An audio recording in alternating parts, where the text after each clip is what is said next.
Hello? Atin to. Bukas ang taping. Sinong artistang may make-upan ko? Ha?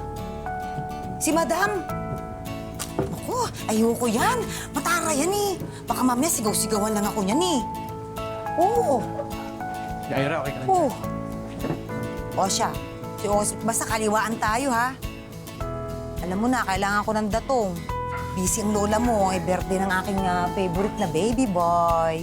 Oo, sige. Oo. Okay. Jinky! Anak! Oh, tignan mo, oh. Diba, ang bongga ng setup ng birthday mo?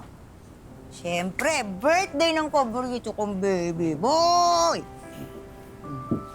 Nangama eh. Birthday na birthday ko pero trabaho pa rin ang inaatupag nyo. Anak naman, sayang ang racket. Alam niyo naman, ang mami star niyo ang pinaka-in-demand na makeup artist ng mga artista. Ma, basta yung pangako nyo ha. Tatawag sa akin si Papa. Naku, pasensya ka na. Alam mo naman ang tatay, busy-busy sa Amerika. Pero, para sa inyo, kahit anong request, caring-carry ng mami star yan, ha? Aba, siyempre kayo talagang turi na isa ng buhay ko. Talaga ha? Ma, parang may nangangamoy sa kusina. May nasusunog yata. Naku, sandali. Ma!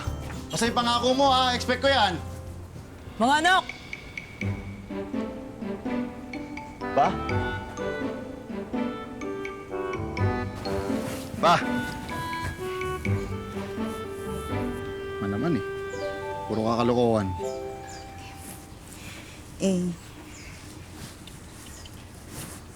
Anak,